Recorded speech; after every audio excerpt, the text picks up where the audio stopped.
Hello అందరికీ. Welcome back to Dolly dumplings. ఇవాల్టి recipe వచ్చేసి బంగాళదుంప క్యాప్సికమ్ కర్రీని ఎలా చేసుకోవాలో ప్రాసెస్ ఏందో చూసేద్దాము. టేస్ట్ చాలా బావుంటుంది. ఇది రోటీలో కానీ, చపాతీలో కానీ, రైస్‌లో కానీ, బగారా రైస్‌లో కానీ ఏ కాంబినేషన్‌లో తీసుకున్నా చాలా బావుంటుందండి.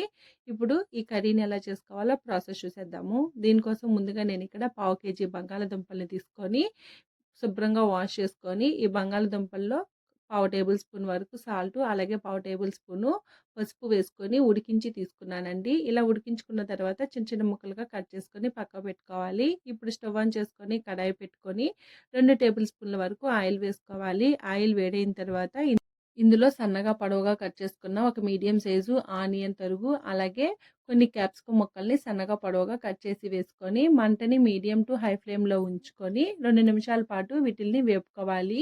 ఈ ఆనియన్స్, క్యాప్సికమ్ వేగేలోగా మనం కర్రీలో వేసుకోవడానికి మసాలాని ప్రిపేర్ చేసి పెట్టుకుందాము. ఈ మసాలా కోసం ఒక కప్పులోకి అరకప్పు పెరుగుని వేసుకోవాలి. పెరుగు మరీ పుల్లగా ఉండకూడదండి. అలా అని ఫ్రెష్ పెరుగు కూడా యూజ్ చేయకూడదు.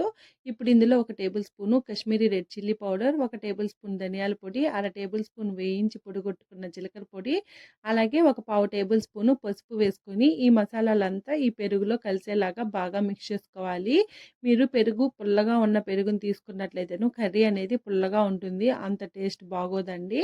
దానికోసమే పెరుగు అనేది మరి పుల్లగా ఉండకూడదు. ఇలా కలుపుకొని దీన్ని పక్కకు పెట్టుకోవాలి. ఈలోగా ఆనియన్స్, క్యాప్సికమ్ కూడా లైట్‌గా వేగిపోయాయండి. ఇప్పుడు ఇందులో మనం ముందుగా ఉడికించి పెట్టుకున్న బంగాళాదుంపలను కూడా వేసుకొని ఒకసారి బాగా మిక్స్ చేసుకోవాలి. అలాగే ఇందులో ఒక టేబుల్ స్పూను చాట్ మసాలాని కూడా వేసుకోవాలి. ఇందులోనే ఒక టేబుల్ స్పూన్ వరకు కసూరి మేతిని క్రష్ చేసి వేసుకొని ఒకసారి బాగా కలిసేలాగా కలుపుకోవాలి. ఇలా వేపుకున్న తర్వాత దీన్ని పక్కకు పెట్టేసుకొని ఇదే కడాయిలో మరో 2 టేబుల్ స్పూన్ల వరకు ఆయిల్ వేసుకోవాలి.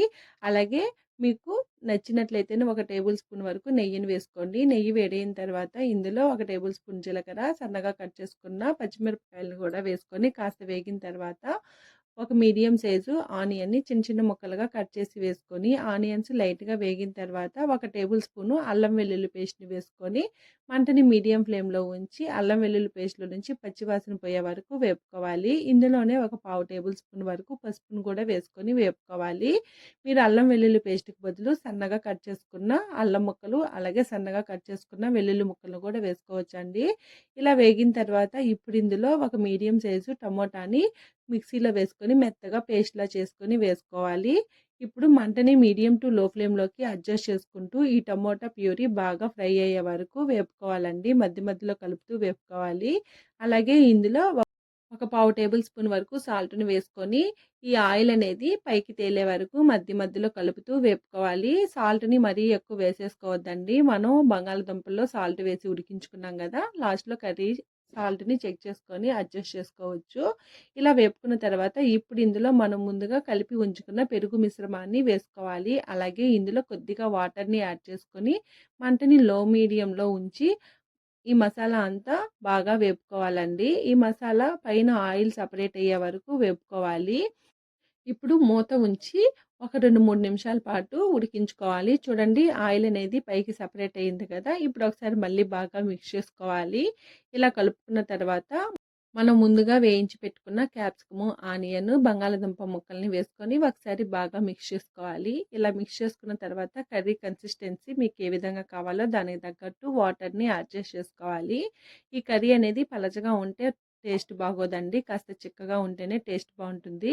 అలాగే సాల్ట్ సరిపోయిందో లేదో చెక్ చేసుకొని సాల్ట్‌ని కూడా అడ్జస్ట్ చేసుకోవాలి. మీకు ఈ స్టేజ్‌లో కారం ఏమైనా తక్కువ అనిపిస్తే మాత్రం ఒక పావు టేబుల్ స్పూన్ వరకు పెప్పర్ పౌడర్‌ని యూజ్ చేయొచ్చు. నేను తీసుకున్న కారం కరెక్ట్‌గా సరిపోయిందండి. నేనేమి పెప్పర్ పౌడర్‌ని యూజ్ చేయలేదు. మూత పెట్టుకొని మంటని లో మీడియంలో అడ్జస్ట్ చేసుకుంటూ పైన ఆయిల్ సెపరేట్ అయ్యే వరకు ఉడికించుకోవాలి. చూడండి కర్రీ కన్సిస్టెన్సీ అనేది ఈ విధంగా ఉండేలాగా చూసుకోవాలి. అంతేనండి. ఇంకా స్టవ్ ఆఫ్ చేసేసుకొని ఈ కర్రీని వేడి వేడిగా సర్వ్ చేసుకోవడమే. ఇంకా ఇందులో కొత్తిమీర అలాంటివి వేయాల్సిన అవసరం ఏమీ లేదండి. మీకు కావాలంటే వేసుకోవచ్చు. మనం కస్తూరి మేతిని వేసాం గదా! కొత్తిమీర వేసామంటే ఫ్లేవర్ అనేది డామినేట్ అయిపోతుంది. ఇప్పుడు దీన్ని వేడి వేడిగా సర్వింగ్ బౌల్‌లోకి తీసేసుకొని మీకు నచ్చిన రోటీతో కానీ, రైస్‌లో కానీ ఎలా అయినా సర్వ్ చేసుకోవచ్చు. చూసారు కదా! క్యాప్సికమ్ బంగాళదుంప కర్రీని ఎలా చేసుకోవాలో ప్రాసెస్ ఏందో ఈ వీడియో మీకు నచ్చితే లైక్ చేయండి, షేర్ చేయండి. డాలీ డంప్లింగ్స్ ఛానల్ని సబ్స్క్రైబ్ చేసుకోండి. Thank you for watching.